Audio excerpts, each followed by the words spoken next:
18 फरवरी 2025 को हयातुल उलूम फिरंगी महल में बेगम शहनाज सिदरत ने सहाफ़त की दुनिया के आफताब जदीद उर्दू सहाफ़त के मेमार मोहतरम हयातुल्लाह अंसारी के यौम वफ़ात की निस्बत से उन्हें शायान शान खराज अक़ीदत पेश करने के लिए अदीबों, शायरों, सहाफ़ियों को यकजा किया। निज़ामत की बागडोर शायर व सहाफ़ी रिजवान अहमद फारूकी ने संभाली और सदारत मुमताज़ सहाफ़ी अहमद इब्राहिम अलवी ने की और कहा, हयातुल्लाह अंसारी यूरोपीय अदीबों से कहीं बड़े अदीब थे। उनके जज्बे और खुलूस को आम करने की कल से ज्यादा आज जरूरत है। पेश है learn online with Faizan Khan की आंखों देखी रिपोर्ट। बहुत भरपूर तजिया पेश किया आपने अपनी तहरीर में हयातुल्लाह अंसारी साहब, उनके अफसानों का। और एक ख़ास बात ये सामने आई कि लिखते हम सब हैं, लेकिन किरदार में इस तरह डूब जाया जाए कि अपने वजूद को उसी किरदार का हिस्सा बना दिया जाए, यह आपकी तहरीर से साबित हुआ। बहुत सी टोलियों में, बहुत से कबीलों में वो घुल मिल गए, इस तरह घुल मिल गए कि लोगों ने उनको अंसारी न समझ के बिल्कुल अपना समझ लिया। तो जब हम इस हद तक किसी के करीब जाते हैं तभी किरदार का हक़ अदा कर सकते हैं। तो हम लोगों को भी दायरों से निकल के, ख़ित्तों से निकल के, कबीलों से निकल के लोगों में घुल मिल जाना चाहिए। मनसबी करोफर और ख़ानदानी अज़मतों को ताक न रखा जाए, लेकिन किनारे रख के काम करना चाहिए, तब हम कोई बड़ा काम कर सकते हैं। वरना अंसारी साहिबान जो हैं वो अंसारी पे काम करेंगे, जैसे अब्दुल वहीद अंसारी। तो इनका यहाँ आना इसलिए ज़्यादा काबिल ज़िक्र नहीं कि अंसारी भी लगाते हैं, कहने पहुँचना चाहिए। अहमद इब्राहिम अलवी साहब भी अल्हम्दुलिल्लाह अलवी हैं, लेकिन हयातुल्लाह अंसारी साहब के किरदार उनके अफ़ाज़ से मुतासिर हैं। इनके बड़े भाई कैसर तमकीन ने लिखा कहीं पे कि अगर हयातुल्लाह अंसारी साहब मुझे बुला के कौमी आवाज़ में न रखते, मेरे सर पे हाथ न रखते, तो या तो मैं नाखानदा होता या बेरहरो होता। तो दुनिया के जो बड़े लोग हैं वो बड़े लोगों की अज़मत को तस्लीम करते हैं। यही काम आपने किया, इसके लिए काबिल मुबारकबाद। अब हमारी फहरिस्त में जो नाम है सभी मोतबर हैं। इसके मतलब ये नहीं जो पहले गए वो गैर मोतबर थे, बल्कि मोतबर लोगों को मोतबर बनाने के लिए पहले हम लोग जो है ज़मीन हमवार करते हैं, उसके बाद बड़े लोगों को दावत देते हैं। तो सबिया अहमद साहिबा को मैं दावत देता हूँ कि वो तशरीफ़ लाएँ, जो आज का मौजू है उसका हक़ अदा करें और हम लोग तालियों से उनका इस्तकबाल करें। अस्सलाम वालेकुम। बहुत बहुत शुक्रिया रिजवान साहब। आज हम सब इकट्ठा हुए हैं हयातुल्लाह अंसारी साहब के लिए और उनको याद करने के लिए। और मैं चाहूँगी मतलब हमारे साथ अलवी साहब हैं, सबको सलाम, और सुहेल साहब हैं, डॉक्टर नुसरत फरापा, और जो उन्होंने काम किए वो तो बहुत ही अभी देर से हम लोग जिक्र कर ही रहे थे, बात चली रही थी। और जितना मैं शहनाज सिदरत आपा को जानती हूँ कि अगर मैं उनको इतना ज़्यादा मुतासिर हूँ और वो जिस शख्सियत से इतना मुतासिर थी, तो डेफ़िनेटली वो बहुत ही ज़्यादा अजीम शख्सियत रहे होंगे। तो जब 2011 में मैं लखनऊ शिफ्ट हुई थी तो हम लोग को हिंदुस्तान टाइम्स से नॉमिनेट किया गया था HT वुमन ऑफ सब्सटेंस के लिए। तब मैं सिर्फ नॉमिनी थी और शहनाज आपा विनर थी। तब मेरी पहली इनसे मुलाकात हुई थी और बहुत अच्छा लगा था मिलके। और उसके बाद हम लोग लगातार तब से टच में हैं। तकरीबन आई थिंक 3.5 लाख जो ये बच्चियां हैं उनको उनके बहुत बेहतरी के लिए काम कर चुकी हैं। तकरीबन 45,000 घरों को टूटने से बचा चुकी हैं कि तलाक जैसी चीज़ से बचे। ऐसे कई काम उनके बेमिसाल रहे हैं। तो शहनाज आपा मेरे ख्याल से जहाँ भी जो काम कर रही हैं ज़मीनी तौर पे करती हैं और बहुत बेलौस करती हैं, तो उनसे हमेशा बहुत कुछ सीखने को मिलता है। और यही वजह है कि हम बार बार उनसे मिलने आते रहते हैं और मुलाकात करते रहते हैं। शहनाज आपा, और अभी जैसे हम यहाँ मौजूद हैं, मैंने देखा ये सेंटर चल रहा है, तो उत्तर प्रदेश सुन्नी सेंट्रल वक्फ बोर्ड के मेंबर के हिसाब से मैं कहना चाहूँगी कि ऐसे और सेंटर हमारे वक्फ बोर्ड को और मतलब ऐसे इस तरह के सेंटर होने चाहिए और शहनाज आपा जैसी हेड होनी चाहिए उनकी। क्योंकि बेसिकली वक्फ का पर्पज़ ही यही है कि जो बेवाएँ हैं, जो यतीम हैं, उनकी बेहतरी के लिए कुछ ना कुछ किया जाए। तो जैसे लीज पे दिया जाता है या ऐसे जो काम हो सके वो किए जाएँ, ताकि इस तरह के और 10, 20, 50 और सेंटर्स मतलब बने। ये एक एग्जाम्पल मतलब है जिसका वक्फ से कोई ताल्लुक़ नहीं है, एग्जाम्पल है कि इस तरह से हो। दूसरा, आप सब मौजूद हैं, मैं बस एक छोटी सी रिक्वेस्ट करना चाहूँगी जो मैंने ऑडियो मैसेजेस में भी बार बार लोगों से की है कि आप लोग सब मस्जिद जाते होंगे नमाज़ पढ़ने, आप लोग के हस्बैंड जाते होंगे नमाज़ पढ़ने, तो प्लीज़ आप वहाँ के इमाम से या वहाँ के मुतवल्ली से पता कर लें कि वो मस्जिद रजिस्टर्ड है कि नहीं।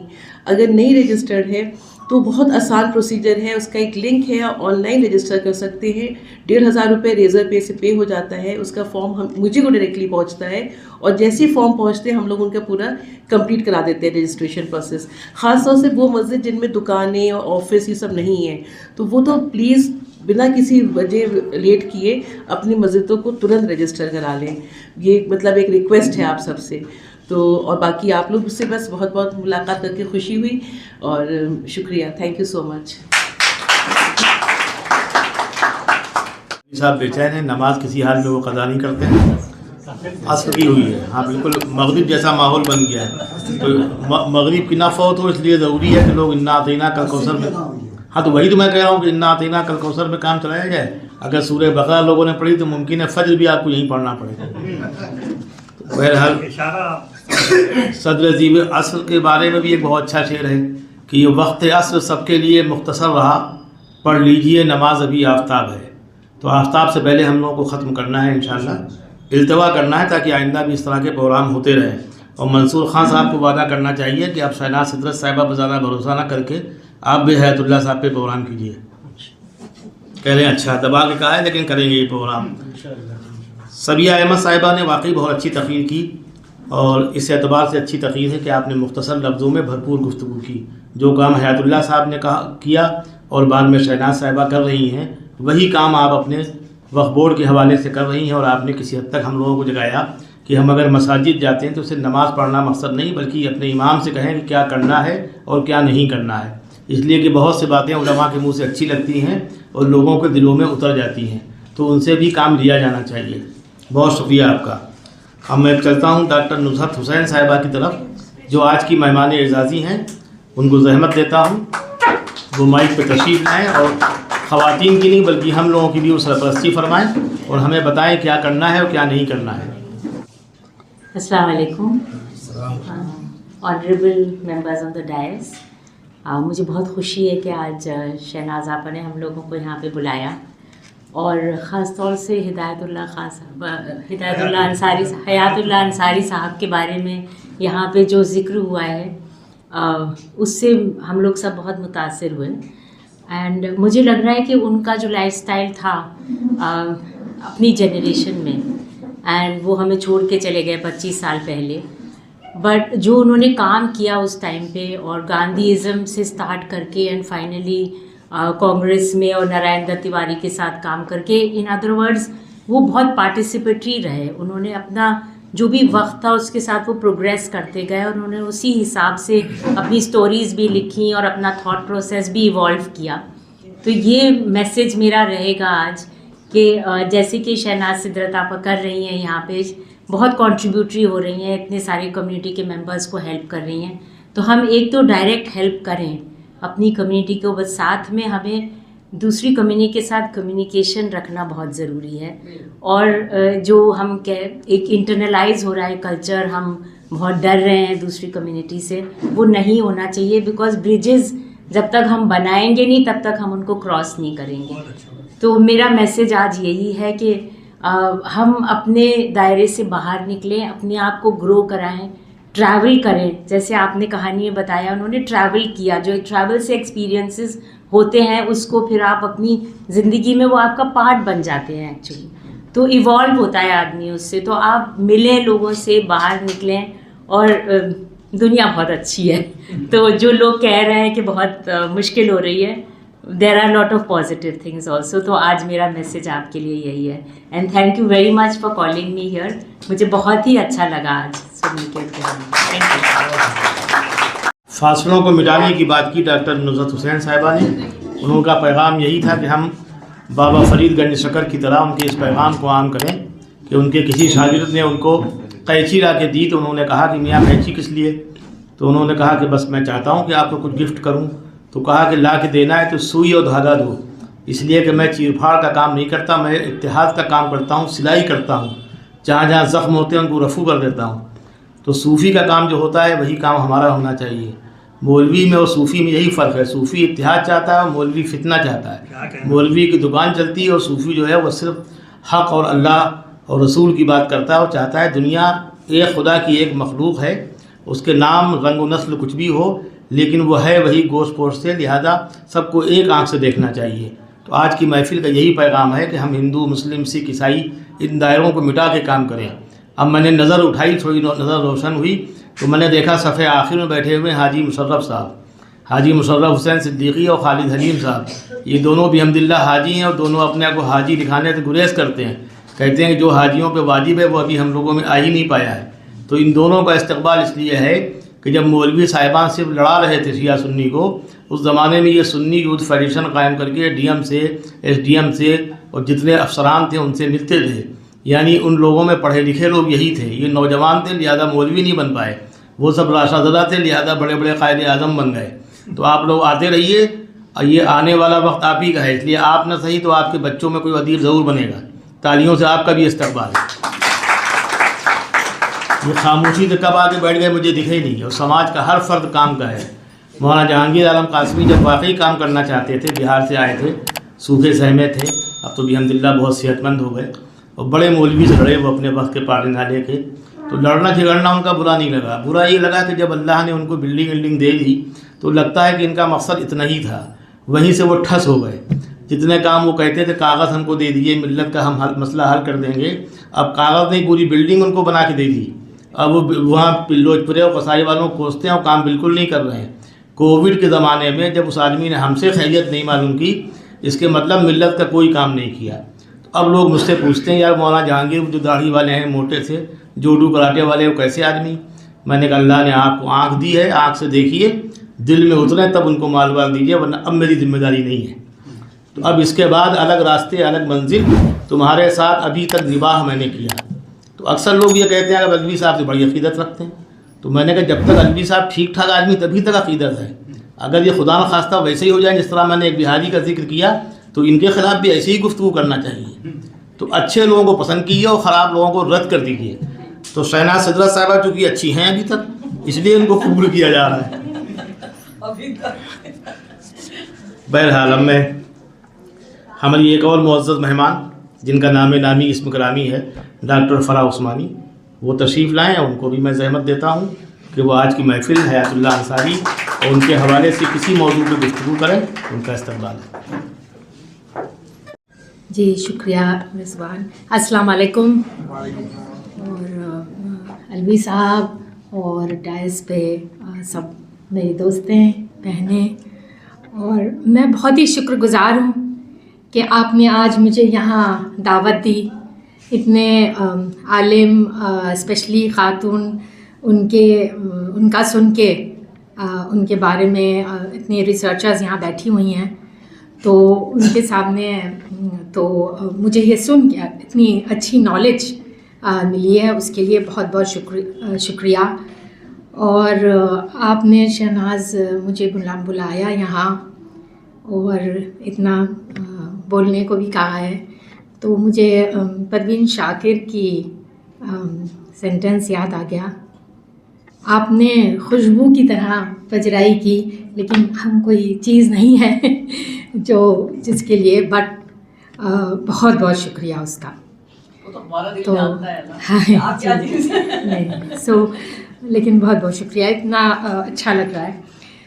सो वैसे एक और टाइमिंग जो कि आपको पता है, जो हमने कल एक इनिशिएटिव शुरू किया, उसकी टाइमिंग और जनाब हयातुल्लाह अंसारी उनके राइटिंग्स पे, मतलब ये मौका लाइक यू नो ऐसा सिनर्जी हो गई नॉवेल की, तो मुझे ऐसा यकीन नहीं हो रहा।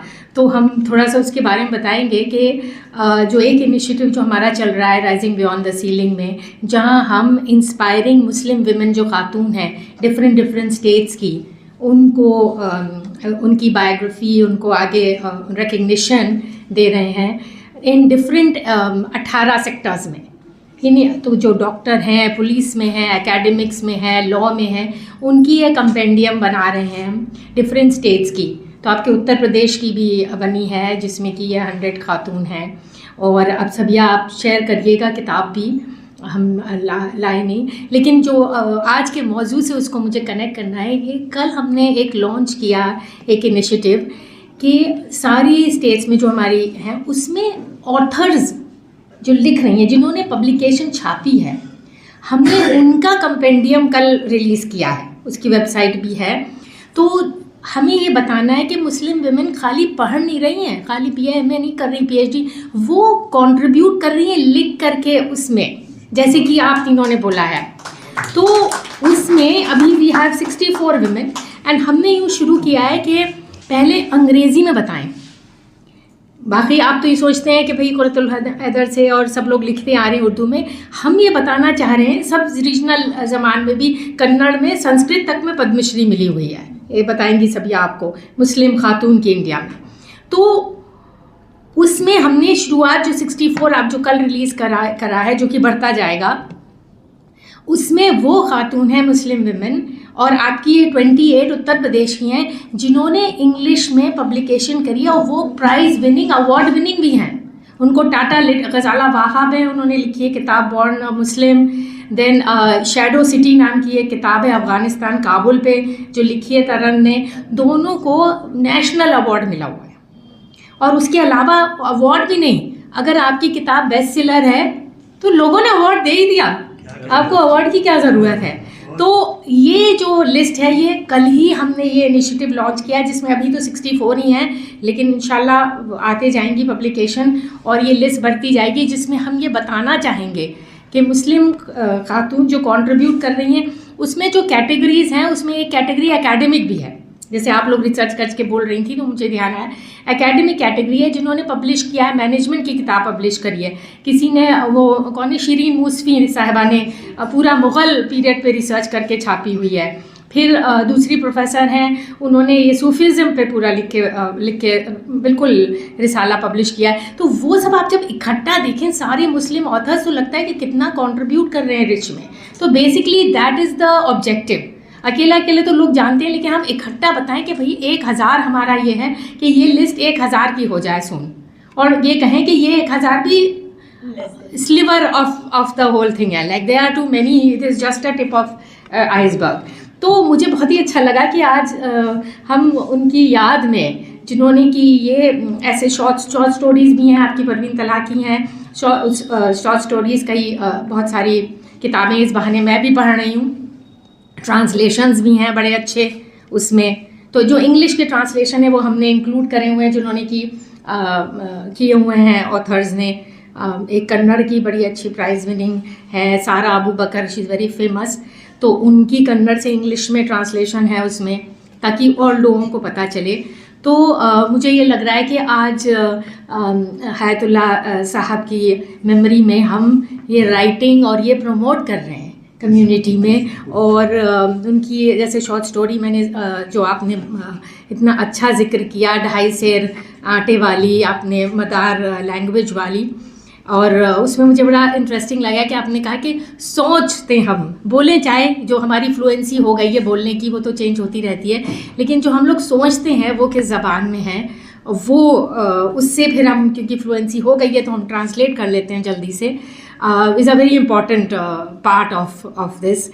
और और घरौंदे का मुझे नहीं पता था, मेरी तो बहुत ज़्यादा जानकारी आज बढ़ी हुई है। मुझे तो खाली मैं यहाँ आई हुई हूँ पहले, जब आपने मुझे बज़्म ख़वातीन के उसमें इनवाइट किया था, जो आप बहुत अच्छा काम कर रही हैं। तो मेरी वुमेंस एक मीटिंग थी यहाँ, शायद 1-1.5 साल हो गए जब मैं यहाँ आई थी, तब मुझे पता चला कि इतना अच्छा काम हो रहा है। तो मुझे मुबारकबाद आप सबको जो इस कम्युनिटी में हैं, जो ये काम कर रही हैं, जो ये बढ़ा रही हैं, और आगे एजुकेशन में, एम्पावरमेंट में।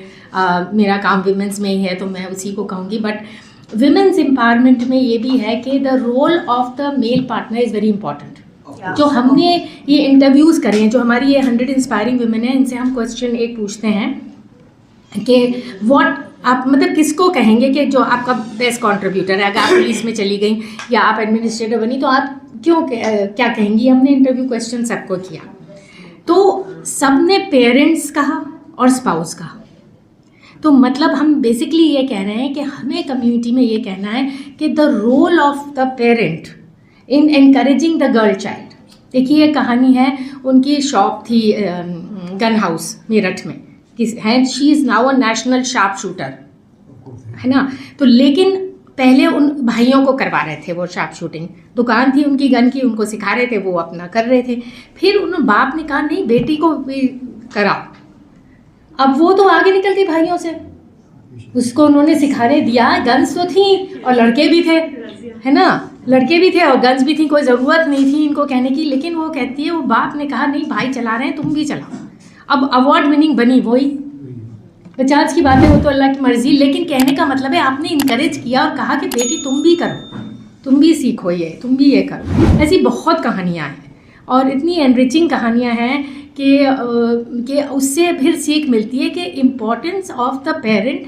और फिर बहुत सारा के स्पाउस ने कंपटीशन नहीं रख के कहा कि तुम जाओ बाहर, मैं तुम्हारे साथ खड़ा हूँ, उससे बहुत ज़्यादा हुआ है। जिनके स्पाउस खड़े हो गए, हमारी भी ये कहानी है, तो उसमें जिसने कहा हाँ चले जाओ, चाहे बाहर की कंट्री में रहो, हम साथ हैं, मिल रही है अपॉर्चुनिटी, चले जाओ, तो वो बहुत ज़रूरी है, नहीं तो नहीं कर पाता आदमी। तो इसलिए कहने का मतलब ये है कि अगर, और फिर दूसरी बात ये है कि 50% अगर कम्युनिटी नहीं आगे बढ़ी, खाली मेल ही बढ़ते रहे, सो इंग्लिश की कहावत है you can not win if half the team is not in the game. अभी फुटबॉल में हाफ द टीम ट्रेंड नहीं है तो हम मैच कैसे जीतेंगे? तो अगर हमको एज अ कम्युनिटी आगे बढ़ना है तो ये 50% रह नहीं सकता पीछे, अगर रह गया तो रह गए। So we have to win the game for everyone. And ये जो हमारा इनिशिएटिव है उसमें हम यही कह रहे हैं कि ये सारी मुस्लिम विमेन जो हैं, they are contributing to nation building, they are not contributing to community only. जो अगर कोई एडमिनिस्ट्रेटर है, अगर कोई यूनिवर्सिटी का प्रोफेसर है, वो नेशन बिल्डिंग में कंट्रीब्यूट कर रही है। तो हमारा जो पूरा रेज़ों देत्र उसका है ये बताने के लिए कि कम्युनिटी ओवरऑल नेशनल बिल्डिंग में क्या कर रही है, पॉजिटिव रीइंफोर्समेंट। हमें किसी की बुराई नहीं करनी, हमें बस कहना है कि हम नेशन बिल्डिंग में कर रहे हैं, तो हमने उसका फ्रेमवर्क यही बनाया है। सिर्फ वो कहो कि भाई हम कंट्रीब्यूट कर रहे हैं, कोई दूसरे से हमें मतलब नहीं कि नेगेटिव कहने से and all. So that is like it is now actually this year the initiative will be 5 years old and हम different states बढ़ रही हैं। अगर किसी को इंटरेस्ट है तो सबिया हैं यहाँ पर, उनके पास सारी किताबें हैं हमारी मध्य प्रदेश की, लॉयर्स हैं उसमें, डॉक्टर्स हैं, सब हर तरह के जर्नलिस्ट, और मध्य प्रदेश की तो अभी लास्ट ईयर रिलीज़ हुई है।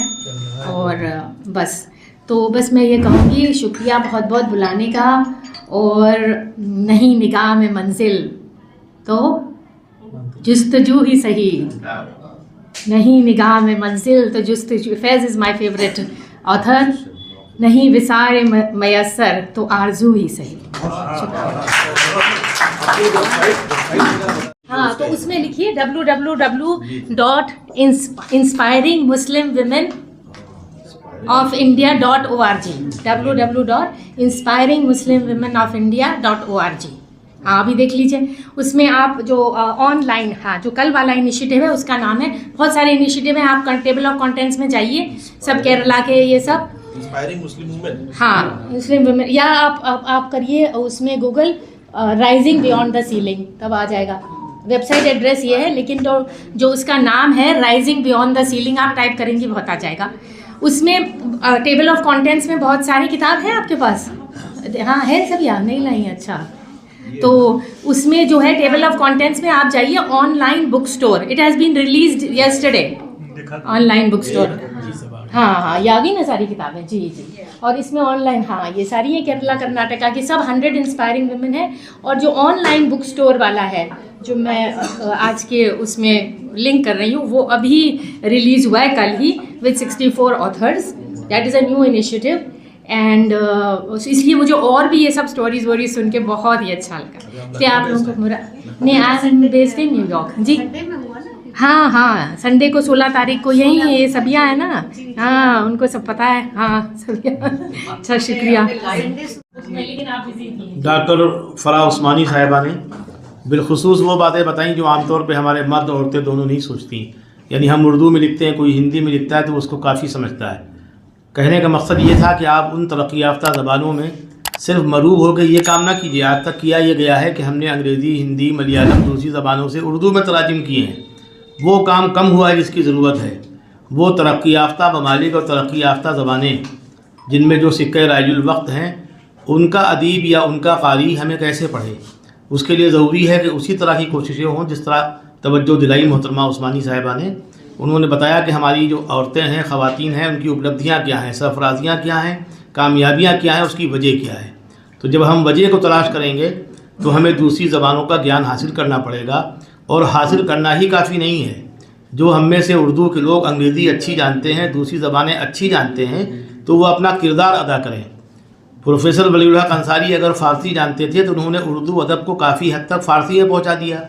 तो अगर हम में कोई अंग्रेज़ी अच्छी जानता है, गलती से भी जानता है, तो बजाय ये कि हमको मरगूब करे वो अंग्रेज़ी बोल के, वो हमारी कहानियों को, हमारे अदब को उस ज़बानों में कन्वर्ट कर दे और दुनिया को बताए कि जो कुछ आप लिख रहे हैं या लिख रही हैं वो हमारे यहाँ लिखा जा चुका।